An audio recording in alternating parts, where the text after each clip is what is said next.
Hey, we want to welcome y'all back to another episode of the Freedom Train podcast series. I am Joseph Ward. I want to give a shout out to my co-host, Patrick Irvin. He running a little late, he behind, whatever. But give a shout out to Pat. Life be happening. So, every time life happens, I'm still hold it down for my man, Pat, because he got a lot going on. And he helped this network do what it do. So shout out to Pat. Hey, remember that the Freedom Train podcast series is brought to you by PAX Inc. That's PACTS Inc.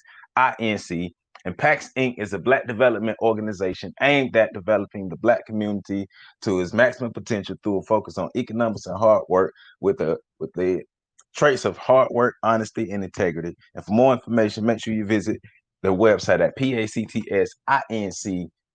I almost forgot what I'm supposed to say. Well, remember, pactsinc.org, and check that website out. That website is amazing. They have the codes of conduct, how you can learn more about the organization, how you can become a member, how you can donate, how you can get involved. And of course, you already know from my returning listeners, my favorite part is that learning center when you hit that drop down box and all that information come in there with the audio information, political information, audio books, survival information, legal cases, all that information is available. pactsinc.org.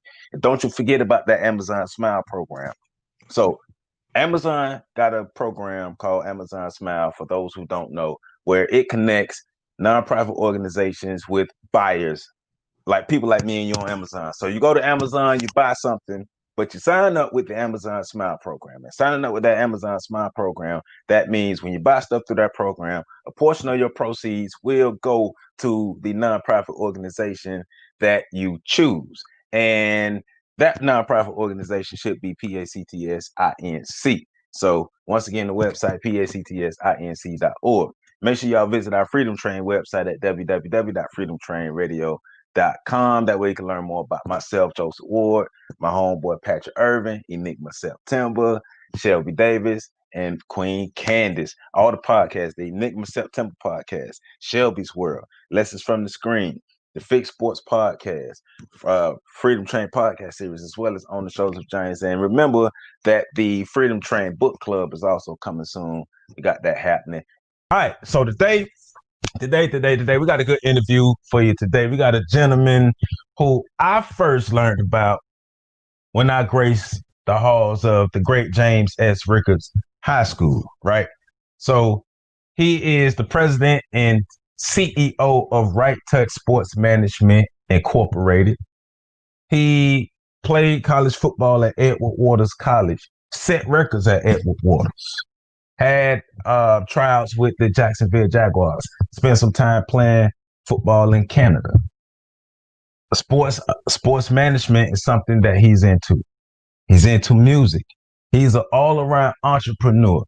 He's a gentleman that took the life lessons that he had, took the information that he learned from his time in school, and put it all together and decided to create a platform for itself that's continuing to grow, even with a new podcast that he dropped on everybody that we're going to learn about. So a musician, a podcaster, an entrepreneur, a person who is stout in the sports management community. So I want everybody to get y'all virtual hand claps together for my homeboy, Mr. Clifford Jackson III. What it is, yes, man. Sir. What's happening, homie? Man, I'm good. Everything good with you? Man, try to do the best I can with what I got, Jay. That's what's up, man. My brother. Yeah, that's man. Absolutely. That's what's up, man. So when I read through your information, look, before we get into it, what I love about this is how we learn more about people, because I knew what I knew. I knew about you from the athletic standpoint. I knew about you from your determination standpoint, because it's two people that came through Rickards that amazed me as far as never giving up. It's you and Marlon Napier. Even oh man, no matter what folk told y'all stuck to y'all plan that y'all had for yourself. So definitely got to give a hats off to that. So like I say, no problem, man. No, you deserve it. Like I know about you in the athletic sense, but all the other accomplishments that you have Man, congratulations, man. I just want to start off with that. Just congratulations for the journey that you've taken and just the bricks that you've laid along your path. Like I had no idea you had all that on your plate. I had no idea you had all that talent in you, man. Bruh, I mean, just it's funny to hear it coming back from other people and other folks' perspective of you when they view you, man. And I graciously appreciate it, man. I really, truly do, man. God has always been, the head of my life with a lot of things, and He's blessed me with so much, man, to the point where it was just like, you're blessed with so many talents, you just can't sit on them all. Yeah. And at some point, you don't want to be too overbearing. You don't want to overdo it or overthink. You don't want to feel like you're doing too much. But one thing I've learned, or what was taught to me, if it's in you, you got to bring it out. So, right.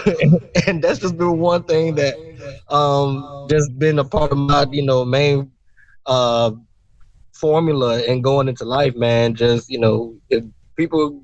the lights is on, you got to perform. So at some point, you just can't stand up and not do nothing. Right. So, yeah. So every opportunity, I just tried to, whatever stage it was, I just always wanted to make sure I did it big and hopefully achieved it and did it the best that I could. And whatever happened after that, let the chips fall where they may. But it's been a blessing. Nah, that's what's up. That's what's up. Man. All right. So I know who you are. And like I said, still learning new things, but I know who you are. I want to give my audience a chance to get to know you better. So for those who don't know you, give us some background information about who is Clifford Jackson III. And also, one thing I forgot to mention in the intro, that should have been one of the first things I said. How did a former athlete become a community activist? Oh, man. Good question. First off, let me just say thank you for having me on your platform, bro. I love your show. I've been following you since you started. I appreciate it. And I'm just happy to, finally be able to get on your show, man. But to answer your question, how the athlete become a community activist? You know what? Coming up in Tallahassee, Florida, growing up on the south side of town, in South City, shout out to South City, Orange Avenue, Ricketts High School, all that good stuff. Coming from that part of town, man, it's designed for brothers like us to not make it. You know what I'm saying? So when you see that and then you go off and you achieve things that you didn't believe that you could, you want to be that example to be able to come back to your community and showcase to those kids, let alone not even the kids, but the folks that's still there that you grew up with. And the folks that monitored you or watched you as you came up in the hood. Those same people are still there sometimes. So for me to be able to come back and let those folks know, hey, I see where we still are, and I want you to know you don't have to be here.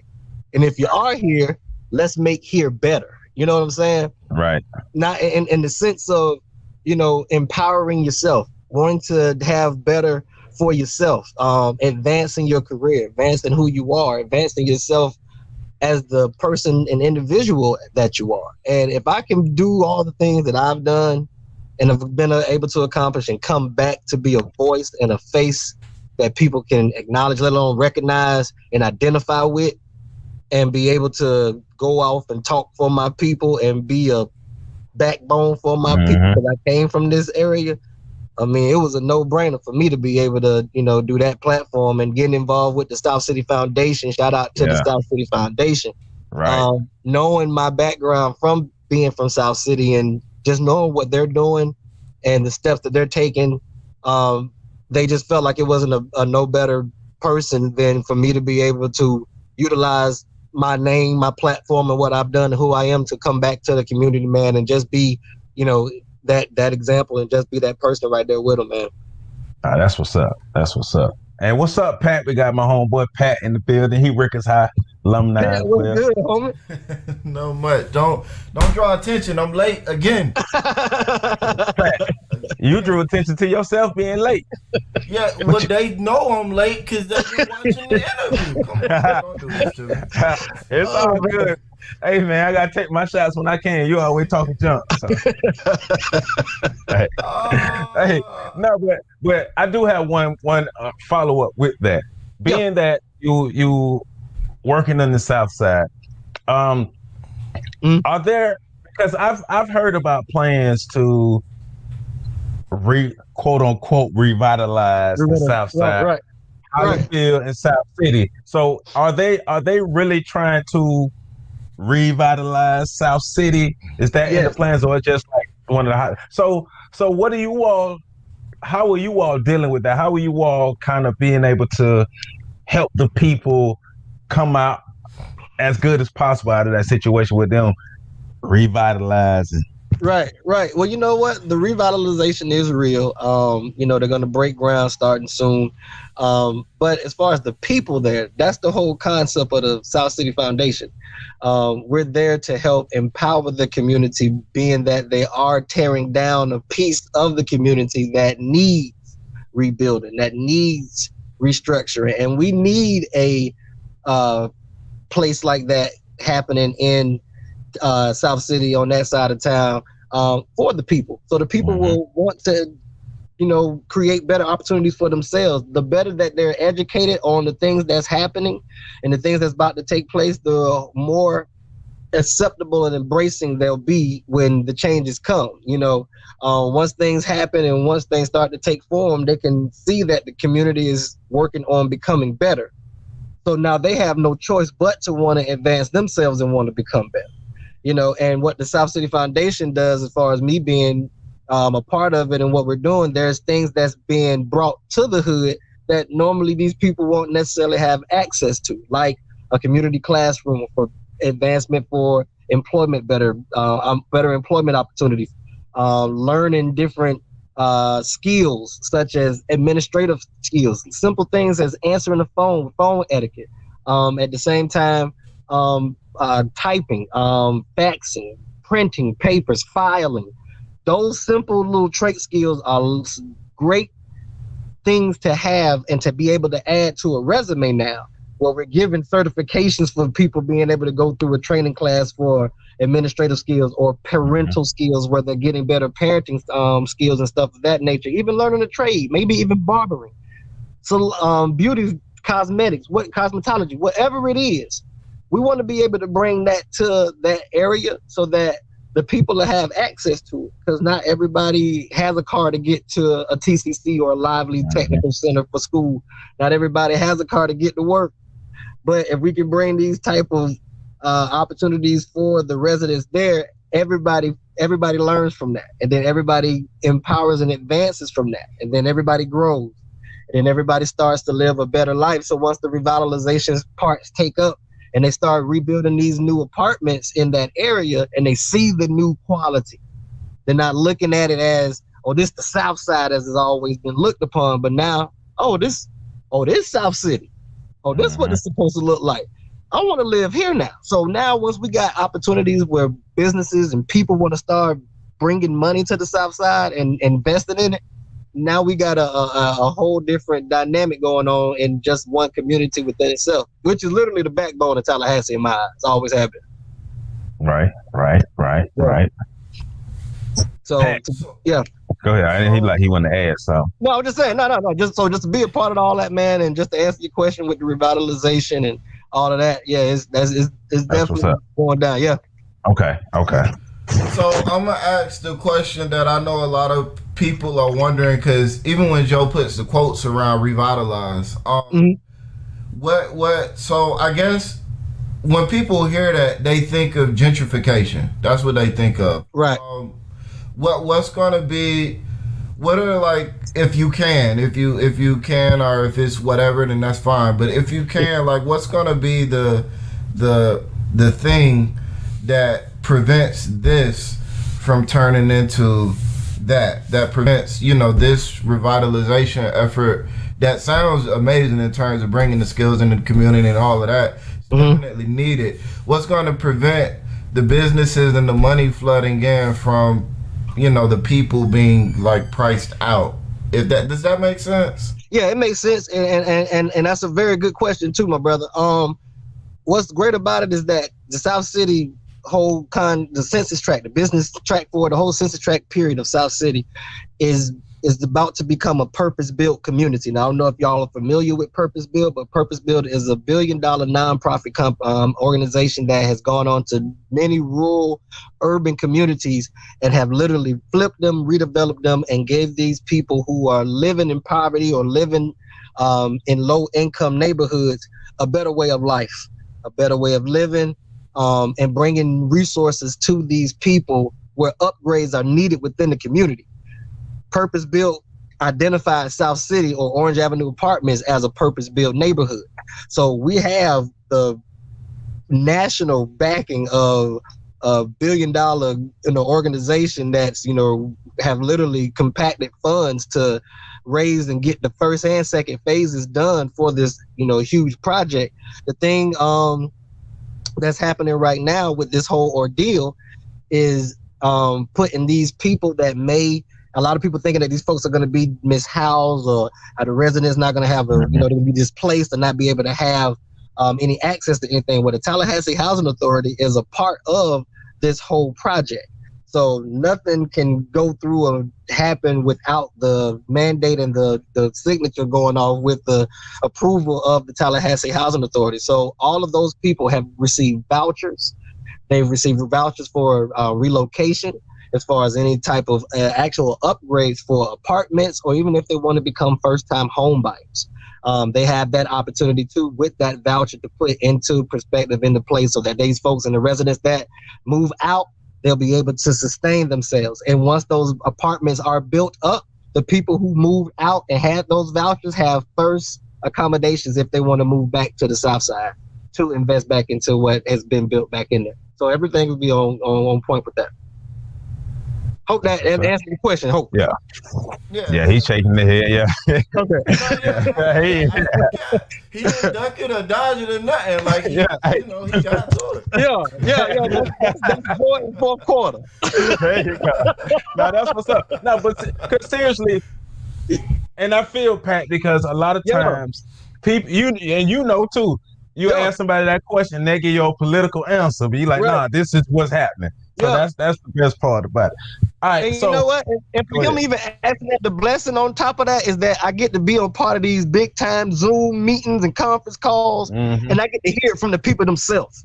So because those questions that you just gave me was the same questions that I'm giving them, and for them to make me feel secure within the answer that they're giving me, I feel secure in giving that answer to you, my brother. You know what I mean? So. That's why I'm like, I'm glad I got that question, because that's asked that same question too, Doc. That's what's up. That's what's up. So I want people to really get to understand how you got to where you are today. Okay. And better understand you as a man, to understand your journey. So after Rickards, I know I kind of lost track of what you had going on, but you went to Edward Waters College. And first out of North Carolina. Before EWC, it was UNC. It was North Carolina. Okay. Well, no, go ahead. I was gonna say, all right. Well, tell us the journey from Rickards to UNC to Edward Waters. So we want to know that journey, as well as what was some of the greatest lessons that you learned, either as a college student or a college athlete, that you felt kind of helped develop you into the man that you are today? Absolutely. After Rickards, signed a letter of intent to go to the University of North Carolina. Got up there, true freshman, had an awesome opportunity to play up there with those guys. Due to some certain things that took place, I lost my scholarship. I took, funds and gifts from boosters up there. So, I mean, young kid coming from South City, you get all that in front of you. I mean, of course, you're going to, partake. So from there, I transferred to Methodist College, which is now Methodist University. Had a great opportunity there and did my thing there. And grew some strong brotherhoods there too, man. And actually learned how to really, really write and rap up there. We'll get into that part later on. But the rapping really started, I mean, it kicked off in high school playing around with, recording a little bit, but I really got into it up there. But up North Carolina and whatnot, UNC and Methodist, they gave me the opportunity to touch college football a little bit. Like I didn't have like no major big crazy games that I had, like that. But I had some great moments and times of just being a true freshman, catching a few passes out there and all that good stuff. Now, my transfer back home to Tallahassee, I knew I wasn't going to go back to North Carolina. I know I wasn't going to transfer back home, so I needed to get back home. I tried to transfer to Florida State, and I tried to transfer to FAM, and I needed a job at the time. So I started working with the Tallahassee Housing Authority too. Over a little summer program job, and was working with them, and that's how I found out about EWC. Edward Waters was losing their accreditation at the time; they had lost it. Right, I remember that. Yeah, and they was trying to get it back, so they was trying to fulfill the student body by going out recruiting, scouting, and football was about to come back to the campus after 34 years of leaving. So this was a hell of an opportunity for me. I'm like, hold on, this is HBCU, and number one. Then 2 is in Jacksonville, Florida, so I'm not too far from home. And 3, we're playing football again for the first time. Oh, man, this is right up my alley. Beautiful Jacksonville, Florida, the largest city in the United States of America. Ain't no telling what we could get into, Right.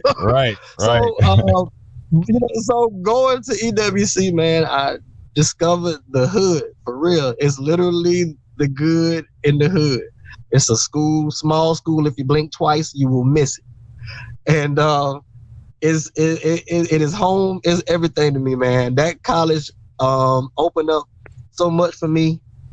It opened up my identity as far as a black man, learning my culture, learning who I was. It really allowed me to see that, your own people hate you. Because I have some haters. I had some haters on that campus, boy, coming from, Tallahassee for one.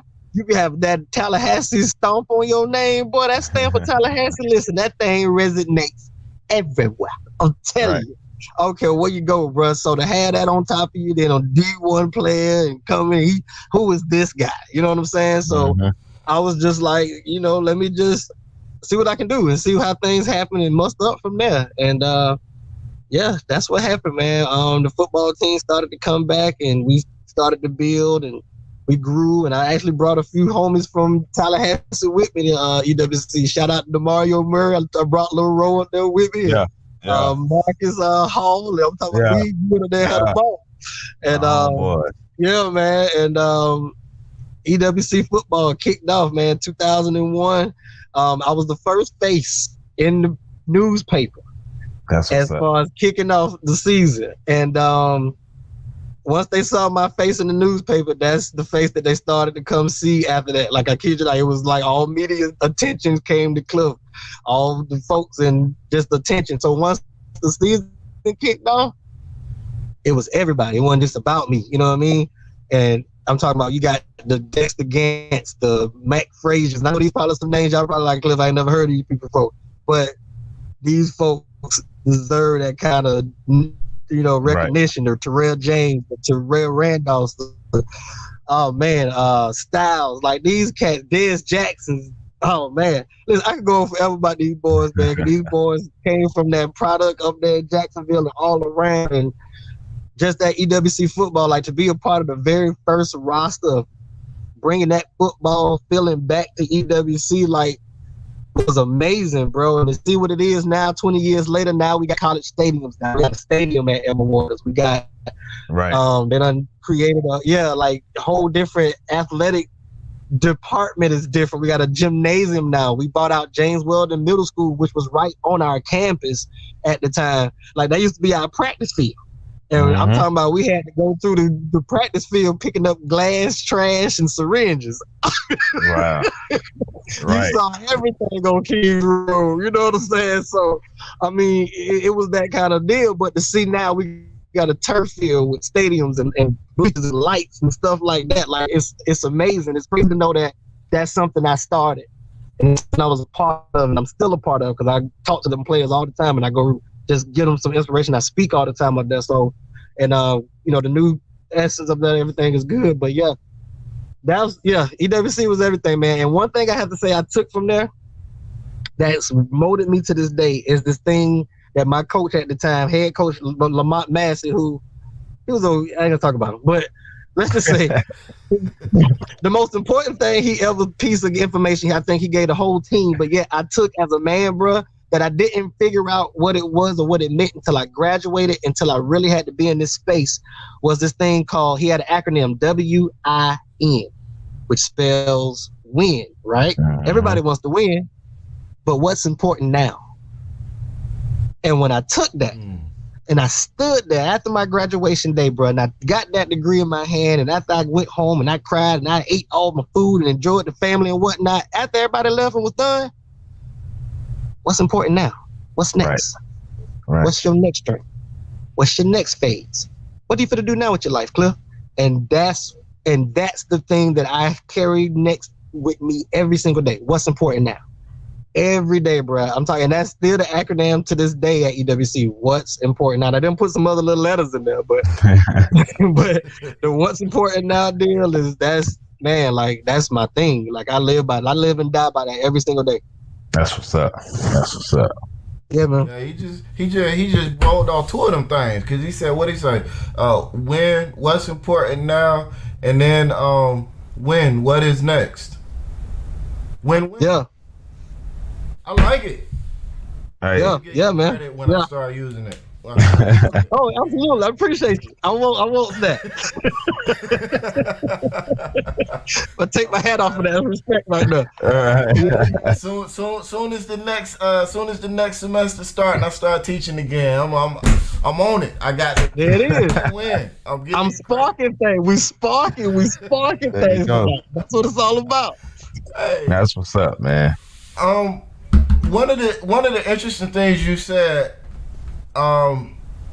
is that you had to learned your culture while you were at the school. And I always love when I hear people make phrases and say things like that because there's a common assumption in the community that, I grew up black, so I don't need to learn black culture or black history. Right. So, could you explain to people what you meant when you say you had to learn your culture? Yeah, absolutely. Just the whole entire aspect of, people knowing that they're black. Yeah, you black. Okay, cool. I'm African American too. I'm black too. I'm a black guy too. But my culture more so embedded as far as just I learned where I came from, like just being African and then coming to America, but then getting that stamp on you, African American. Like, okay, that's great and all. I'm in your country, appreciate it, but I'm African, bruh. Appreciate you teaching me your language, but I'm African, and I ain't got no problems with being that all day long. Now, you may have a problem with that.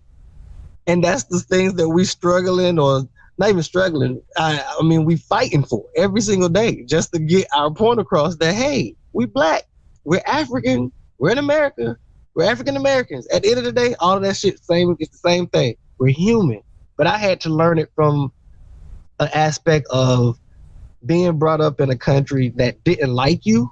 Right. But then had to grow up in a country that you had to like, and then because you're here, and while you're here, you got to learn the culture and learn everything. But at the same time, how do you learn yourself and where you fit in America as a black person, as an African American? And that when I learned that aspect of my culture, it made me open up to everything else. As far as like, okay, we got country singers, we got hip hop artists, we got movie directors, we got astronauts, everything that everybody's doing under the sun that don't look like us, guess what? We do it too. Right. And 9 times out of 10 and 10 times out of 10, we do it better, So I had to learn my own ingredients before I could make my sauce. You know what I'm saying? So that's how I always stay in tune with the culture that's happening now, like the hip hop culture, all this, you know, fast rapping and the Migos style. I love them boys. You know what I mean? I love them. However, everybody is trying to take a piece of that. Everybody's sounding the same, but it's the culture. I'm a part of it. I appreciate it. All the football players in the world today, everybody want to look like a Peter Warwick or the who the new guy that's out there now, ODJ. Everybody with the little blonde hair, the culture. Looking like ramen noodles. Some half-baked ramen noodles. You know, but that's you know, and that's I learned that that's a part of our culture. So whatever I see, I can become, I can do that too, and I can do it better. And like fashion designers, like, oh man, like we gotta like our style. Man, you see how many people bite our style? Come on, man. Like, I just saw how beautiful our race is and was, and just, I mean, just the way we talk. Bro, we got our own language. You know what I'm saying? You got English, Turkish, French, Ebonics. Motherfucker, put us in there. You know what I'm saying? Right. We just own it. Straight up. No, that's real. Yeah. So I just learned to embrace the creativity of just all the beautiful things that we do as people, and learn that damn, I can do these damn same things myself in my own way. You know, and that's what like everybody in here, you know, in this conversation, all a part of the culture in some kind of way. Right. Right. All right. So that I got a follow-up question to that. Yeah, go ahead. Fuck these questions. We on this. Straight up. But all right, because I feel you. I graduated from FAMU psychology program, and that's the only African-centered psychology program in the world. When you come out of that, your fist is high. I'm talking about raised. I'm talking about raised.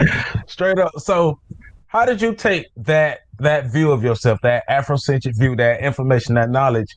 How did you take that into the world of entrepreneurship? So you understand who you are and where you come from, and now you stepping out of the world of athletics into the world of entrepreneurship. Like, how did that African worldview shape you as an entrepreneur? And you know what? I would first honestly say it scared me. And it scared me to the sense that I was in a world and getting in an industry that you didn't see many of us in. You know, you had probably one or two real successful ones at that time, but you just really didn't see too many of us, you know, in the industry that I was getting myself in. And what allowed me to really know thy worth and know myself was seeing and researching of an individual I got a chance to be a mentee under. My mentor, past and dead and gone, the greatest agent ever out there. I'm talking about ever out there, Eugene Parker. I got the opportunity to meet this brother, man. I coached his son in high school. At East Gaston High School, now Gaston County High School, when Fuller took over his first season. Parker was Fuller's agent, you know, so his son, he was in good care. Had a son down there, Austin, who's now become an agent too. Shout out to AP. And it was just that awesome opportunity to soak his brain up like a sponge. I was telling him I was taking the test, getting ready, I was studying. And days after practice, he would come up there, and I'm talking about I grab him to the side 10, 15, 20 minutes at a time, and we just talk. And he just pour into me, and he just let me know, like, yeah, young brother, you're going to be good. You're going to be straight. Keep focused, keep going, keep grinding. And he just, he just always give me that good piece of knowledge. And one thing he always made me realize on how to make it in this business, he told me to always like who likes you. I took that with me, bro. We say that all the time on here. Bro, he gave me that piece of knowledge, and I have stuck with it. He said, just like who like you. Don't overdo it. Don't overthink it. Just like who like you. Be resourceful and be knowledgeable of who you are and what you do. But like who like you. You don't have to please everybody in the industry. And that's what gave me the confidence and the comfortability to go do what I'm doing. You know, it's like, you know, white, black, whoever, you gonna know who I am by my name. But once you find out that I'm black, you know, I can't change that part. You know what I'm saying? So I'm gonna let my work speak for itself. You just find out by the name. You know what I mean? There you go. But that's what gave me the confidence, man. Just those type of conversations with Eugene Parker, dog, having that expert tutelage and that kind of mentor over you, bro, because he represented Deion Sanders. Well, don't get no better than that. Don't get no better than that, right? Right. Yeah, you know what I mean? So you got somebody who represented the GOAT of all time. Like, come on, man. With that personality. With that personality. That kind of personality. Yeah. And you talk about like who like you, it took a lot. Right. You know what I'm saying? Just so everybody's clear, he's talking about being a sports agent, just in case some people may be unsure. Being a sports agent. Right, absolutely. All right. Yes, as opposed to being a porn agent. Totally different. That's what I need. All right.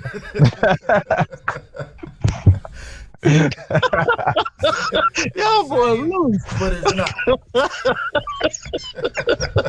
I love it. Y'all boys Yes, sir. You know? Yeah, man.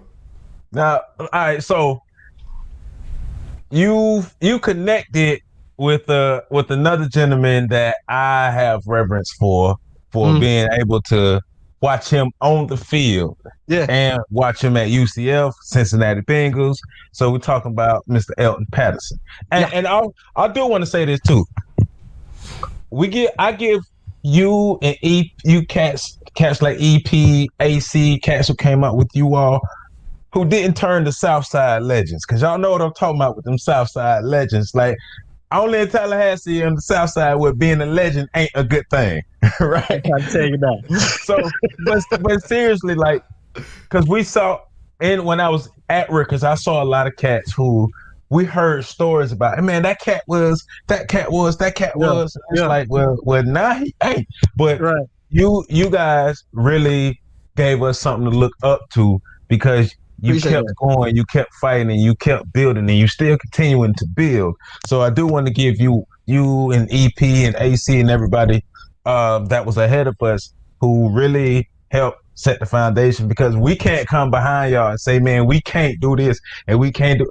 No, we can, because y'all did. We saw y'all do it. That's real. And that's respect, my brother. I appreciate that, Jay. Straight up.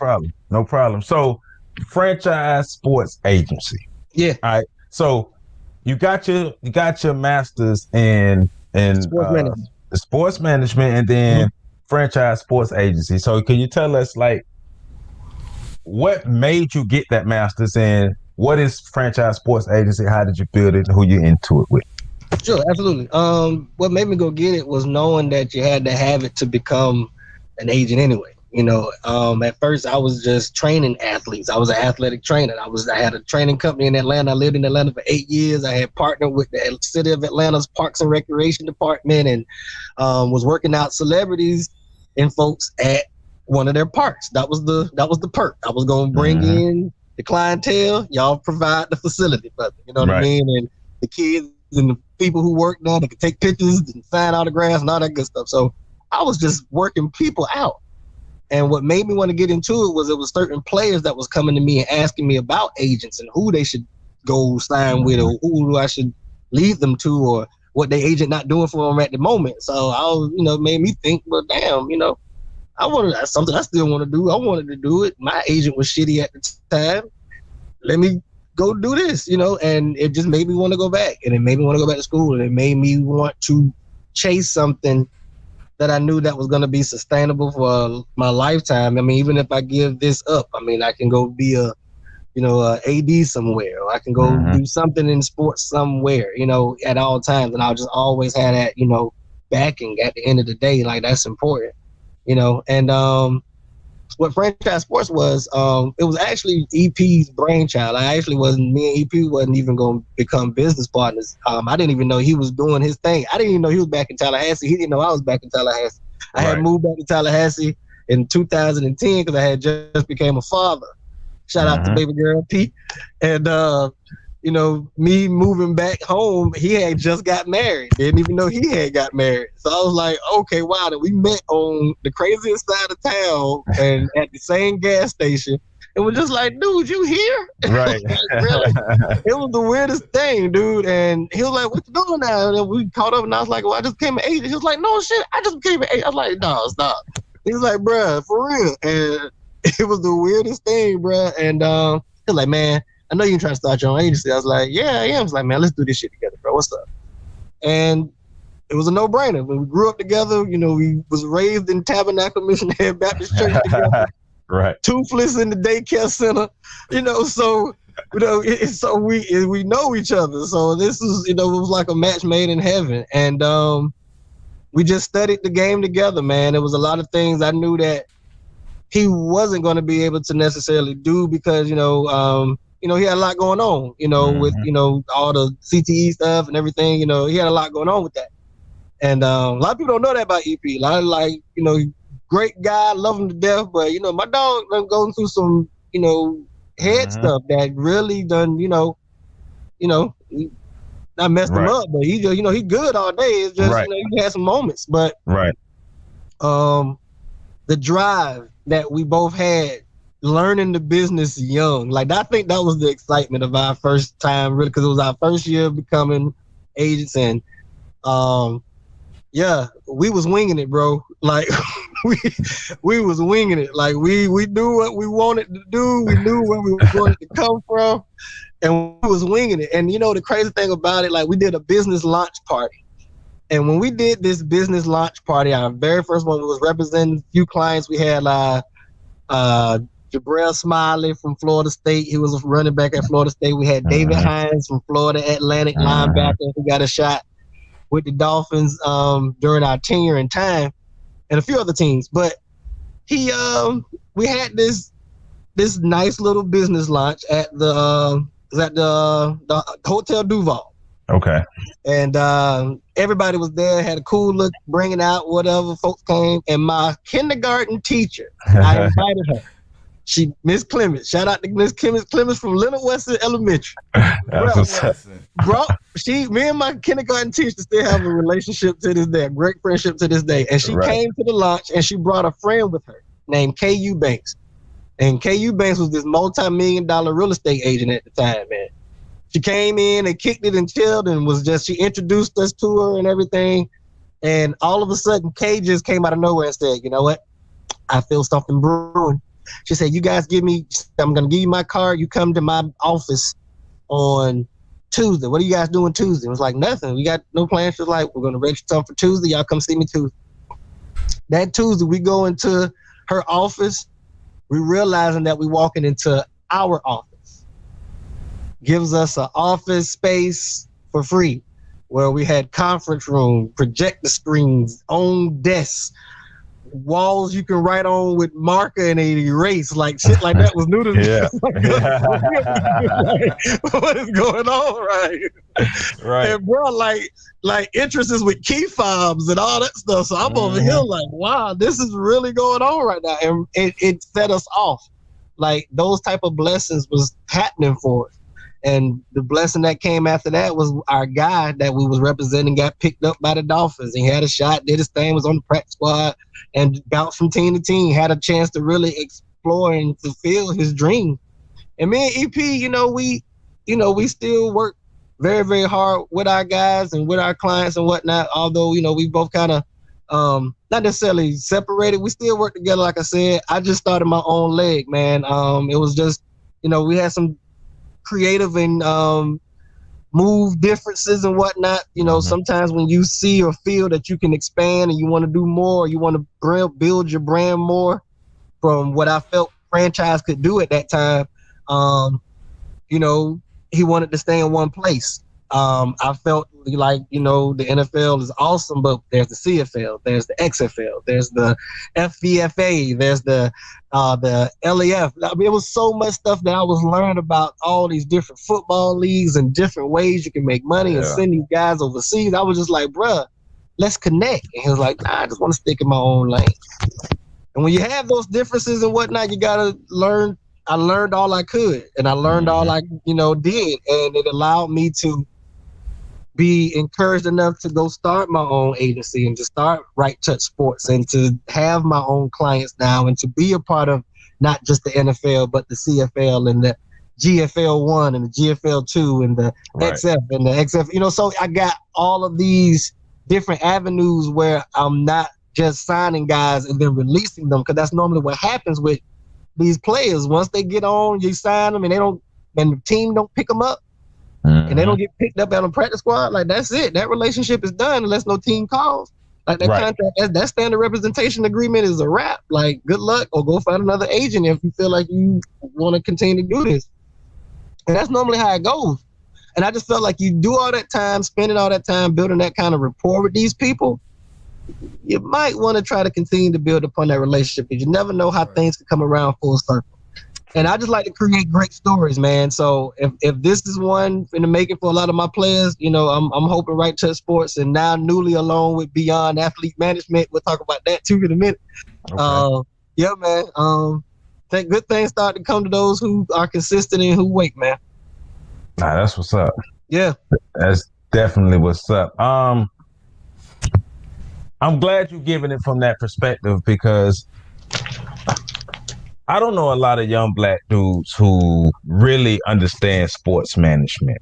Mm-hmm. Like, we heard about Master P being Ricky Williams' agent. Right. All right. That moment. We heard about who was that? Shit, Jay-Z, Lil Wayne, all them boys. Jay Prince, all them cats. Yeah, all them boys in the game now. You hear about it. In the game. Who's that? Luke. Oh, Luke. Oh, Uncle Luke. His wife an agent. Okay. Yeah. They used to represent Devontae Freeman from Florida State. Sure did. Yeah, his wife sure did. Yeah, sure did. Yeah. Okay. So, like, what really goes into being a sports agent? Because I know you have to get the certification. You have to have have the credentials first and foremost. Yeah. But, like, really, to be a successful sports agent, because you learn from the guy who was the agent of Deion Sanders. So you had a great teacher, somebody who had the tools. But what really goes into being a sports agent, a successful one? Not like some shiesty one we'll see in one of the movies, but like somebody who actually has a good reputation and a good career that can span decades. You gotta know the market, and what I mean by that is you gotta see and know what teams are looking for and what they want. You know what I mean? Everybody's a hidden talent, or everybody's a star on their team or whomever. So one of the main things you want to see, like, okay, what teams need what, or what teams looking for this and what teams looking for that. That's one main thing you can always do. Find out who's looking for who, and then go find the best players in those positions, right? But then in the process of going to do that, one of my main things that I'll do, and I don't mind sharing my secret, I don't necessarily go check out what the teams want, because I don't care what team pick my guy. Right. So I look and see who's the top 2021, 20, or whatever year, top players, top 100 players that is coming out of college, coming out next year, junior, senior, in college. And the CBS Sports, ESPN, and whoever's validating, whoever the media's pubbing and pushing, I'm gonna look at those guys. I'm gonna check them out. I'm gonna see who's who and what's what. I'm gonna reach out to them on Twitter and on their little Instagrams and on their Facebook pages. I'm gonna do all of that. I'm gonna go check them out on YouTube. I'm gonna scout them, evaluate them, see how they play. I don't like just the highlights, because that's just the highlights. Right. Give me the lowlights. Give me the whole game. Yes. Give me what he doing when the ball ain't on his side of the field. Right. Is he digging in his nose, digging in his ass? What is he doing? Right. Do you block? Do you give half effort on them routes? What is he doing? Right. I want to know that. I feel you. I want to know what's going on off the field. Is he getting good grades? Do people like him? Like, what's going on? Where he work? What's his GPA? I want to know that stuff. So I do that kind of homework and that kind of research. And then I hit him up. I reach out to him and I try to see if we can build a rapport, that rapport building, listen, if you can't, it's just like hollering at a female. It's all about courting. That's how I look at it. It's no homo, but just being dead ass serious. It is literally you trying to court every last individual to hopefully get them to sign with you. That's real, though. And you have to build trust. You have to let these people know, hey, I know what you're doing, I know what you got going on. I'm in a position to make this happen. I always let people know, black or white, it don't matter what agent that's gonna come at you, big name or not, the same shit he gonna do for you is the same shit I'm gonna do for you. I just rather you sign with me because you like me more. Huh? Yeah. Let's sell it that way. At the end of the day, just come this way. I'm gonna do the same thing. Drew Rosenhaus or Tom Condon, any of these other big time white agents that's out here making bread, out here looking crazy. I'm gonna do the same thing. Just I like me more. I'm a whole lot hipper. I like hip hop. You can't go into the nightclub with a Tom Condon. He's not gonna be able to jam to a damn little baby's damn drip too hard.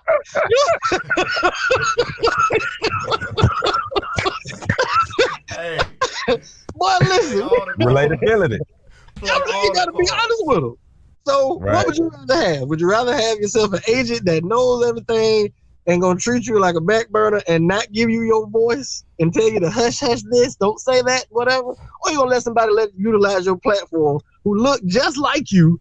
Because everybody in the NFL is black to me. So I'm like, okay, so you might well go roll with somebody who, if you want somebody that's gonna look like you and you can identify with. At the end of the day, brother, we making green together. We might as well just stay black together at the same time. You know what I'm saying?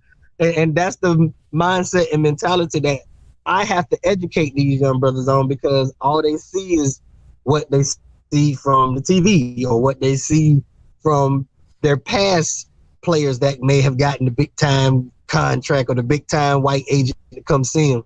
You know, that thing. Now my firepower is this for all of that, because at some point, you know, them cats, them first round, second round guys, they want money up front.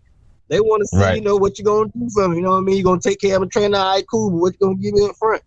Hell, I done went and got my backing. You know what I'm saying? Like, look, I'm not going to be able to financially do everything you want me to do X, Y, Z if I ain't got it. But if I got somebody that got it and willing to do it, we going in. And there's no turning back. And that's really what it takes. You have to be able to network with the right people, trust the right people, but at the same time, be that person for these players that they can trust. You know what I mean? And it all goes back to what I said before, that like who like you.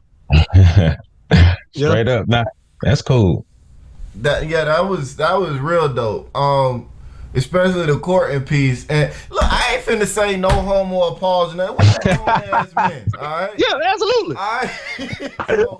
But I thought it was dope, you know, that you connected the two, right? Like, because that's something that I used to do business relationship stuff and branding stuff and trying to get people to network properly. And it never occurred to me to describe it the way you just described it, like it's a relationship, like it really is, like you trying to holler at somebody, like you know, literally. It's about exchanging the business cards and all of that. It's about building a rapport, building a relationship, really getting to know somebody.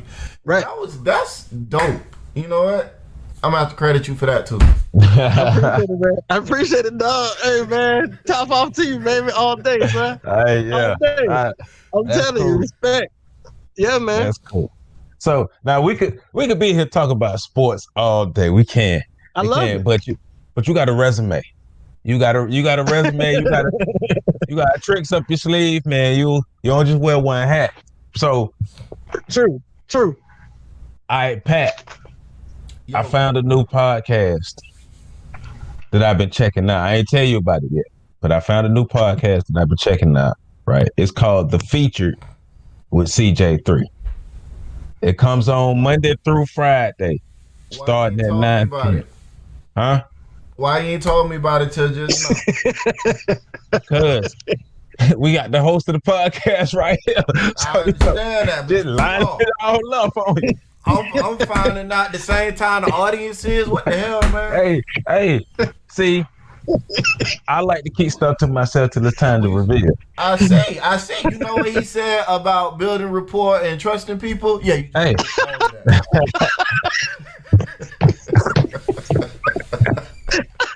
Hey, dog. See, you looking at it from a slant. You gotta look at it the way I'm looking at it. I don't look at it the way you looking at it, bro. I see. What you say? You coming at a slant? You gotta go fade. You gotta fade. Convert. Hey, man, get on my side. Hey, man. So the feature with CJ3, that's man. your podcast. That's your platform. That's your live stream, Monday through Friday. So we talked about it a little bit earlier. So what made you come up with the platform? We kind of understand the name, but why did you call it the feature? And why you decide to do Monday through Friday? Oh boy, you know what? I'm happy I get to finally tell this story on like an interview because it's really, really crazy, right? So since 2012, I've always wanted my own talk show. Like, I was going to have this talk show. I had even teamed up with the communications department and journalism department at Florida A&M University. Shout out to Dr. Kawachi Clemens. I was going to hook this thing up, bro. Like, we was going to have, like, people come in at least once a week or once a month. I was going to set it up like that and have folks come sit down and actually be in-house and, you know, do like a Talk of Tallahassee. That's what I'm going to call it, the Talk of Tallahassee. But that changed, and you know, years later, it's always a brainchild, still a brain fart, but yet haven't put it out yet. So we get to COVID, right? We get to COVID, and I just got back from out of the country. I just got back from Canada, and I got back in March, like the end of March, and my birthday is April 15th. So I'm quarantining in the house on my B-Day, nothing happening, nothing going on. I never went live before. I was like, I'm gonna go Facebook Live. Why not? For my birthday. I made a flyer for it and posted the flyer and was like, y'all meet me on live. I'm going live for the first time at 9:39. I was turning 39 at the time. And bruh, I went live and over 140 people tuned in to my live. And I was like, why won't I do the TV show on live? Like, this is perfect. I'm talking about, bro, I never even put the two together. Didn't even think about it. This is like, wait a minute, this is cool. And I'm talking about all of the who's is who was hitting me up. Like I felt like such a real celebrity. Like, I'm talking about people was coming through, boy. I like, boy, you wish your boy a happy birthday? No, man, you know.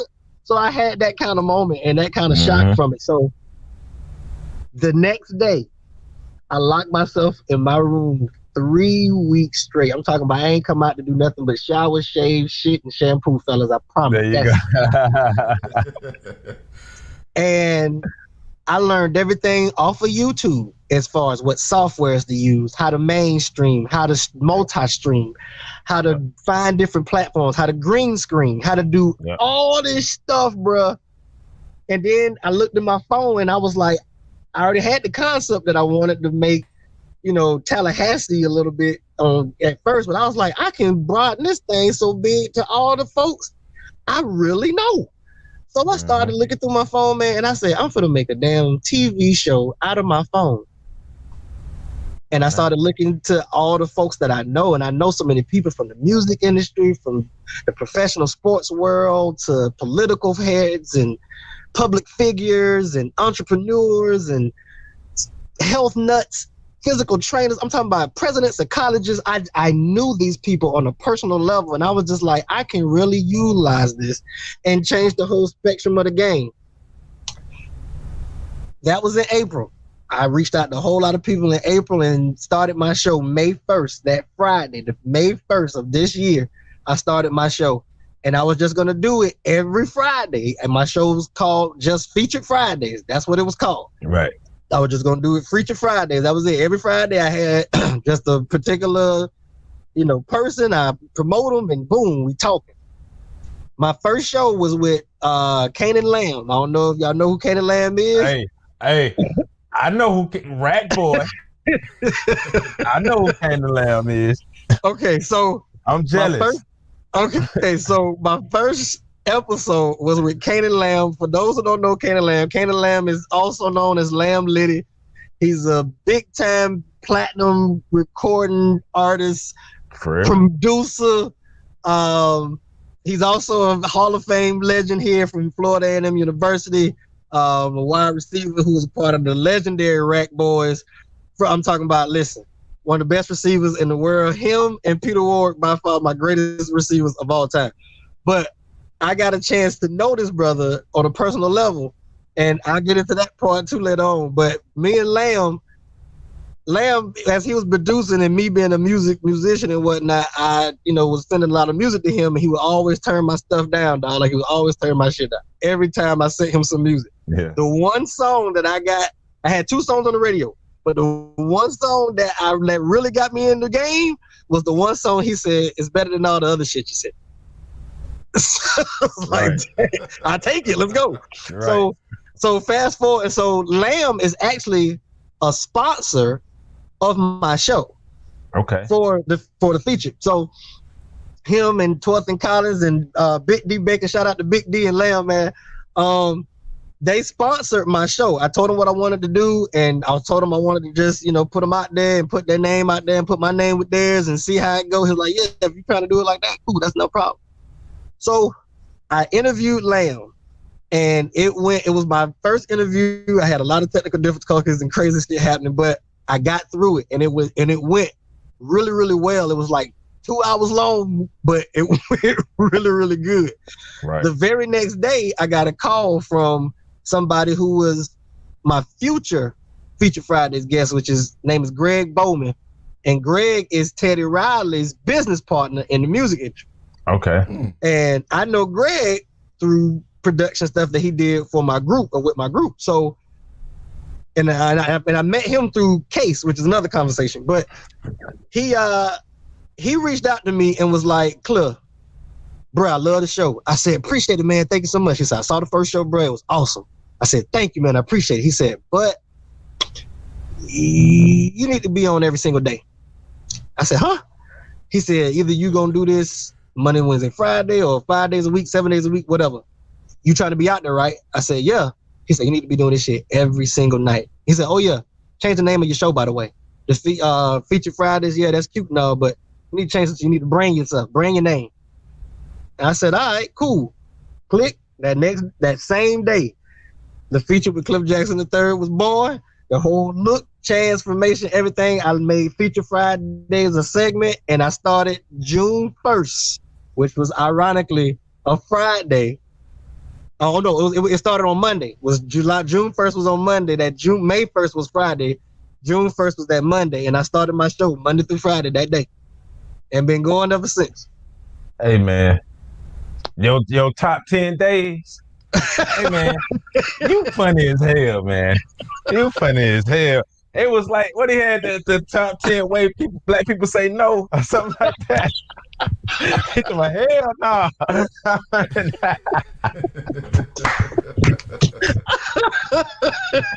I was like, man, that shit was funny. Oh man, I loved it though. Also that Peter Warwick interview, man. I'm so jealous of that. Oh man, that's what's congratulations on that, man. Bro, everything. Listen, I appreciate it. Listen, man. I'm so happy, and I'm like really, really excited about that particular interview, man. That conversation, I don't even like to call them interviews. Like they're really like a 3-way conversation with my fans and my followers, dog. And one thing that I really try to put out there for folks, like I don't try to be bragging about who I know, dog. I don't try to, put it out there like that. I really don't. I just been in the right places at the right times, dog. That's how the hell I done came across all these people. Like, I swear to goodness, I ain't trying to listen. A lot of the musicians and folks that I ain't even bring out yet, listen, all these producers, I met them cats just on a whim. Mm-hmm. All this stuff. So it's crazy. But Pete's conversation, dog, he hasn't done any interviews with ESPN, with CBS, with CNN, nothing about none of his past stuff, none of his great stuff that he did in college. Like none of that shit. Like no, like you don't hear any radio stuff. Like even the stuff you do with Florida State, you don't get that kind of in-depth conversation. Right. And for him to come on my show during the time he was where he did come on, because he was at a black tie event with Shaquille O'Neal, Allen Iverson, Ray Allen. I'm talking about the who's of what was at this black tie event. You can hear Shaquille and Allen Iverson in the background. Did you hear him in the background on the show? Yeah, yeah. All this stuff took place. Well, okay. I heard. I didn't know it was them. I heard, but okay. Yeah, they at the table talking about, man, what the hell is you doing? You know what I'm saying? Like talking to him, like, you know, what's going on? And like to know that was happening at the time, and he pouring his heart out, and then he leaves out of the building and starts talking to us privately more so, and gets into tears. And he starts talking about his son who has cerebral palsy and all that stuff, and how he's the new face for this disease that he has no true full knowledge of. Right. But he's the face of this thing now. You know, that's a lot of pressure to be the superstar of the world. Right. I mean, you college football's greatest, boy, the most elusive player ever. Bruh. And now you have a son who can't move, who can't hear, but he acknowledges you by sounds and by smiling at.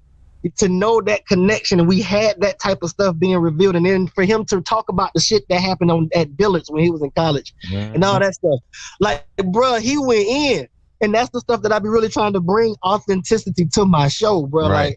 Like, I don't want everybody to take their hats off of professionalism, talk about who you are, talk about what you do, but be you. And that's what I'm giving them. And yeah, that Peter Ward conversation, dog, I swear to goodness, by far my best work ever. Man, look, as a football fan, yeah, when me and my homeboys, we get together, we talk about the greatest players we've ever had the privilege of viewing. Right. Number one, P-Dub. Reggie Bush. Reggie Bush is second. Right. Can we give Reggie Bush his flowers? Right. But no. You gotta give him why they're taking him away from him. Right. Yeah. But it's Pete. Look, man, you couldn't do nothing with him. Couldn't do nothing on a Saturday. You couldn't do nothing with Buddy, man. And like it's like knowing what I know now about the game of college football, right? And with the money and stuff, that Dillard stuff, it was bull. It was a whole lot of bull up in there because it's like the way they expect these players to just mosey along. Well, you got all these people making millions of dollars off these players. Right. So I always thought that it was bull, but I wonder if he really knows his impact on a generation. Because you ever notice how many players after him literally played like him? I'm talking about, bruh, it's been a replica ever since. Like everybody's added their own little special sauce to it, but dog, there will never be another blueprint like him, bruh. Like, and the stuff that he was given on that show, dog, like nobody taught him those routes. Nobody taught him how to run routes or be a professional. Like he had to learn all this stuff. Like he self-taught himself to do all this shit, man. And that's what tripped me out. And bruh, I got a chance to witness this shit as a freshman in college. Yeah. I'm on the sidelines. He's in Chapel Hill up there when they playing us at the stadium, bro. And dude, I was witnessing all this. I'm witnessing greatness right in front of me, bro. I'm talking about, bro, this nigga did us so nasty. But the crazy thing about it, like we used to work out together when I was home and before I left and whatnot. I would work out with him. I would work out with Jaquay Nunnally and Lawrence and Lavernius Coles and all them boys. I would have that greatness around me, so I'm watching and learning myself. Mm-hmm. So to get that kind of, rapport built early, man, and then to know where we both kind of just went later on in life and to bring that thing about full circle as our friendship is, I'm just happy to say, man, I'm one of the closest friends to my childhood idol, bro. Like, dead ass serious. Like, I'm talking about for real. Like, always have been admired that brother, man. That's what's up. Yeah. What that, and there's a lot of craziness in that. I'm not a big football fan now. Mm-hmm. I do, like, growing up, I watched those FSU teams. I definitely know who Peter Warrick is. And so when you mention those, like anytime somebody mention a football name and I'm like, oh, I know who that is, to me it's like, oh, that because I don't follow it. So you mention something like somebody playing nowadays, you can mention like the biggest. Don't even know them cats like that. No clue. Like for real. Peter Ward. Okay, yeah. That's a household name. Like I'm talking about, it's been 20 plus years since his brother done touched the field, man. His name is still relevant, so you gotta, credit like that all day, man. We gotta get that when it's due. Right. The other thing you mentioned, though, that I want to give you props on, I did a daily podcast, or it wasn't really a podcast because, back then they weren't calling them podcast, but I guess it was a podcast. Anyways, that's neither here nor there. I did a daily show, if you will, a few minutes with Pat for about, I want to say maybe about a year or two. Mm-hmm. And the amount of work that goes into doing a daily something is something that I don't think people really grasp. So when you say that you're doing a daily show like that, I'm always like round of applause, like Thank you. I know the type of work that goes into that. That is not easy to do. At all. And like I said, I taught myself all. I'm still teaching myself too, man. And I'm still looking and searching and trying to find ways to perfect my show. I mean, I'm trying to get as close as I possibly can to perfection. And I'm still learning the show, man. I'm like 7 months in now, going on 8. I think now about 8 months. And to have, I'm proud of myself just for sticking with it. Yeah. For real. Like, I mean, you never know what the responses are. You never know what or how people are receiving you, let alone perceiving you. So you want to make sure that you're giving a good image, and you're in good spirits all the time. Like my boy Jay was telling me earlier, like, bro, you always bubbly personality. That when I shared with him earlier, like, nah, I done overslept on some shows. I'm supposed to be on at 9 and I'm coming on at 10:41. So at the end of the day, I know the mental, it can be so draining, yet it takes a physical and a mental drainage on you. It really does. Mm-hmm. And but it's so rewarding once you see all your work come together. And the thing about my show is live, so I'm editing, I'm doing all the splicing and all the scene transitions and stuff. Like, that's me. I'm doing all of that stuff. While the show going on, I'm multitasking, and while I'm switching screens and talking and still trying to continue and playing the music behind it and everything, like all of that is me all at the same time. I don't have a team of nothing. I just had to work a system out for myself where I felt like if I can add it to make it better, I'm gonna do it. And then I just want to make sure that whatever it is that I'm doing and constantly trying to make sure it's happening, that the people enjoying it and they want to come back and they constantly talking about it. And so far so good. Yeah. It's catching on a little bit. So basically what I'm hearing is y'all two need to have a conversation about the behind the scenes technical stuff. That's what I'm hearing right now, because that's what Pat do. That's his lane. I can see. I can see. Yeah. If you know anything, if y'all see you on StreamYard, but if you know anything about OBS, brother, we gotta really talk. Oh yeah. Oh yeah. See, that's what he on. I knew that's what you was talking about. Yeah. I knew that's what. Yeah. Bro, we gotta definitely talk, because I'm thinking you behind a wall. If that's green screen, you are amazing. For real, Jack. I alternate some with some. You see him? I see him. Go ahead, brother. Do your thing. You supposed to pop your collar on that one, Doc. Because I do have a wall, right? But I took a picture of the wall, so I don't always want to be in front of the wall. In front of your wall. There it is. Took a picture of the wall, and when I want to be in front of the wall, I green screen the wall behind me, and I just chill out wherever I'm chilling. So. There it is, dog. Yeah. It's gangster. But so I'm using those. OBS, I can help you out if you want. Yeah. Cool. So I want to get this one in before we get to our last question. And Pat, he got the last question. But what advice would you give to up and coming and it could be advice that can go to either one realm or that can possibly touch all three realms. But like up and coming musicians, up and coming athletes, up and coming entrepreneurs, up and coming college students. What advice would you give just to the people to help them become successful in whatever pursuit that they choose? Don't be afraid to fail. And I don't want to sound cliche, but that is a real statement. You got to be so willing to accept failure at a place, bro. Man, hold on. For real. People coming out the top. It's all good. Getting awesome. So it's all kind of things, man. That's definitely one that I definitely gotta of anything. I gotta make sure that that's the main thing. Just you can't be afraid to fail. You can't be afraid to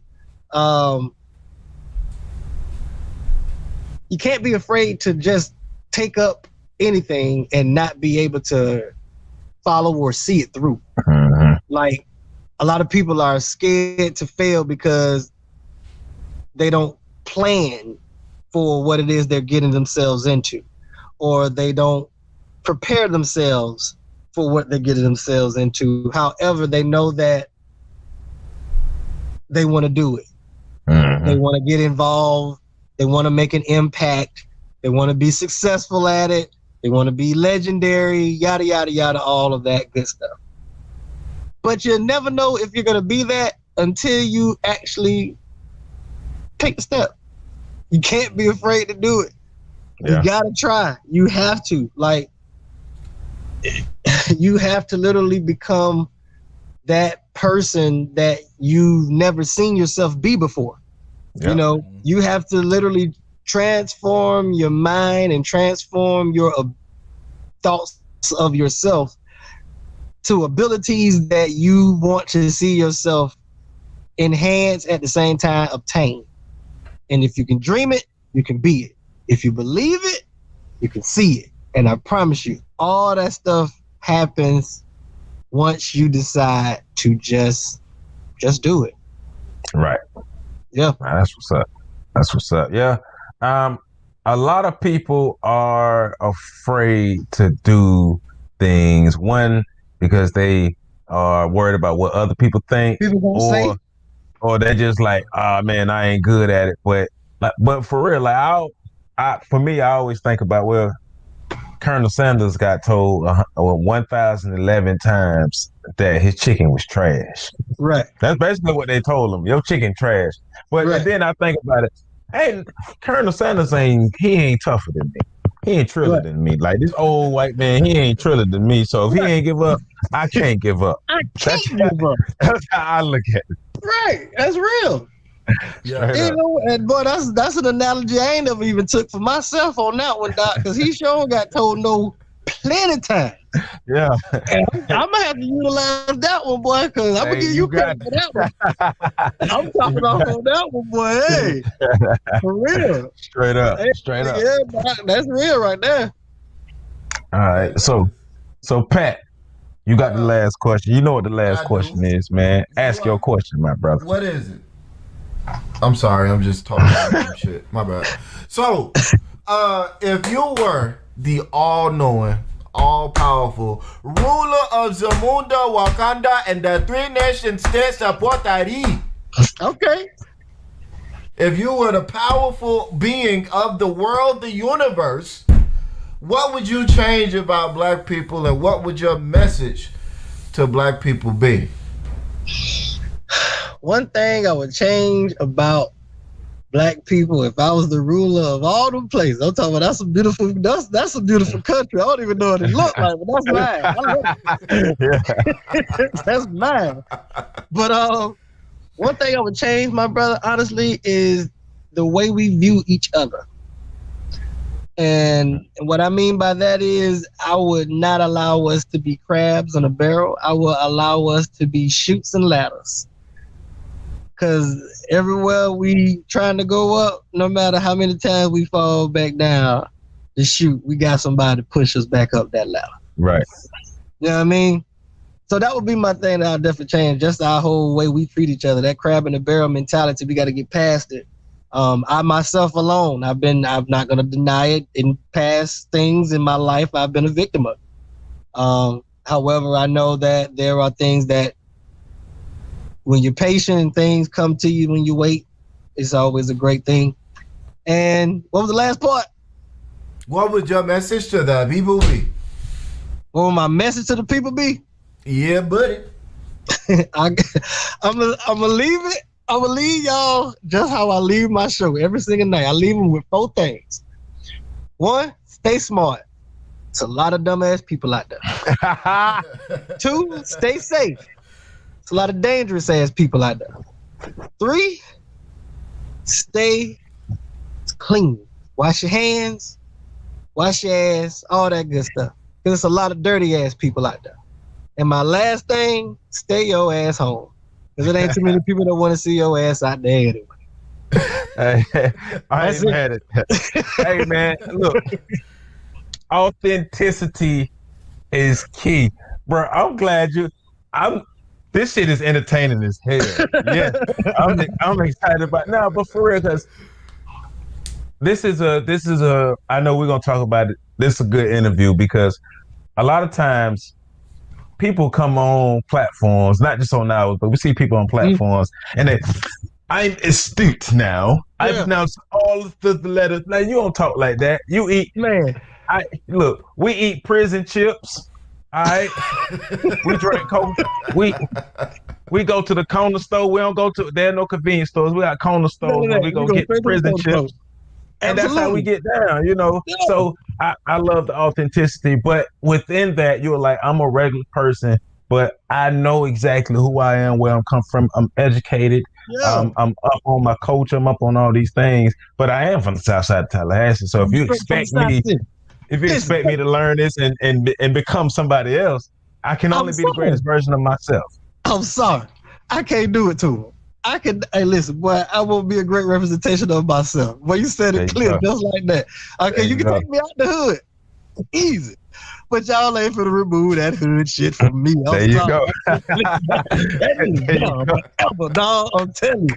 Master Green, all that stuff, I don't give a damn about none of that. Listen, I sit down, shoot shit and boo-boo with every last one of y'all. It's no problems whatsoever.